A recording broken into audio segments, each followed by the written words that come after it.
Former President Thabo Mbeki has held talks with Zimbabwean President Emmerson Mnangagwa and opposition leader Nelson Chamisa in a bid to break the political stalemate between the two. Mbeki was invited to Zimbabwe by Mnangagwa and met the two leaders separately.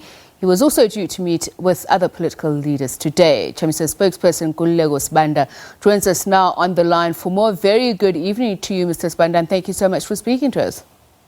Good evening, and thank you for having me. So you confirm that former President Mbeki has met with your leader, Nelson Chamisa? Yes, they have met. Yes, they met for over 3 hours yesterday. It was an in-depth discussion, and the gentlemen were able to find some accommodation between themselves, and they seem to like each other very much. When you say they managed to find some accommodation within themselves, because there are the stickler issues here, and that is your recognition of the legitimacy of President Emmerson Mnangagwa. Did that come up? Was there at least some consensus on that particular issue? No, the issues that they discussed, they've not agreed, because they're going to agree at some point, I think, today on what needs to go out. But what I mean by that they found accommodation is that, you know, at the beginning of every process of discussion, you need to agree on the primary issue here, which is that Zimbabwe needs Zimbabweans need to find each other, and that needs to be done in a way that can build confidence in our political system, build confidence for our economy to grow, and also make sure that there is security in the region, because that is important for the region. And also just to note that President Chamisa is pleased by the fact that President Mbeki took time to come into the country and to speak to him on one side, and on the other side speak to members of Pollard. So what did they agree on? As you say, to bury the hatchet, you've got to agree on the common ground. What did they agree on? Well, that they will, I'm sure we will issue a communique very soon on the issues, because the process of telling the public and everybody what it is that has been discussed is ongoing. The negotiations in terms of agreeing on what needs to go there, and also that really they can't negotiate in public. But I think it's important to let South Africans know that President Chamisa and Zimbabweans, that President Chamisa is committed to the advancement of this country and the region, and that he has made continuously very reasonable arguments. He said very simple things. He said the Zimbabwean election was disputed on the basis of the process and how that process excluded people and was not transparent. And he says that what he needs, what he wants out of this process is not positions in government. What he wants in this process is not necessarily a government of national unity. What he wants in this process is a constitutional arrangement that allows every election in Zimbabwe going forward to be like the South African election, to be an election that will be difficult for anybody to find illegitimacy in, because the process and those that run the election are people that are trusted by others, and that the electoral body is completely independent, and that there can be no room for disputation.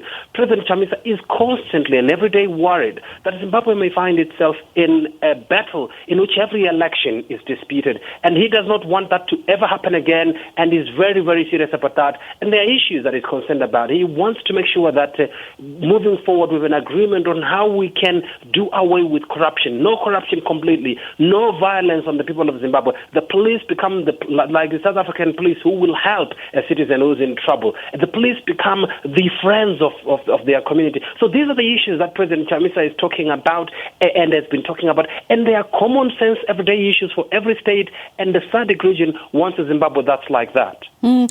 President Mbeki himself calling on the region to keep to its promise to support Zimbabwe. So all of those things that you say are required to take Zimbabwe back to steady ground would also require the support of SADC. How do you foresee them doing that? If you talk about elections, credible elections, for instance, these are the regional bodies that actually observe and ultimately endorse the election outcomes.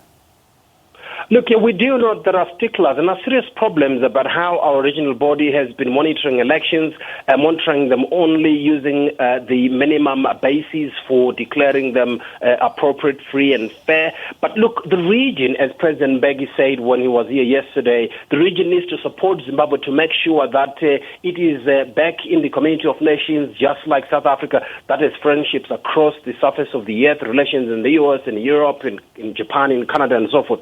And one of the things that you've got to do in order to become an acceptable member of the human family is to make sure that you don't kill people willy-nilly. Is to make sure that people don't die because the politicians can get treated in Singapore, can get treated in China, in South Africa, and ordinary Zimbabweans are dying on a daily basis from ailments they shouldn't die from that could be treated in hospital. When you begin to respect the humanity of your own citizens, then other citizens of the globe accept your own humanity as well. And I think that President Mbeki was on point when he said one of his priorities is to get Zimbabwe back onto the community of nations. And the steps that need to be taken are the steps that President Chamisa has already been alluding to. And I think that the task is very easy because it needs to be done anyway. We do need elections that are not disputable. We do need a government that does not beat and bludgeon its citizens to death and shoot at its citizens. We do need a government that does not steal from its citizens and send money offshore to countries far afield. They are making this region poor. And because of that, I think that is going to be easy for President Mbeki to talk to all sides and agree on the fundamental issues that will see Zimbabwe move forward. Thank you very much for speaking to us, MDC leader, the spokesperson, that is the spokesperson to Nelson Chamisa, Nkululeko Sibanda. Let's take a break. Don't go.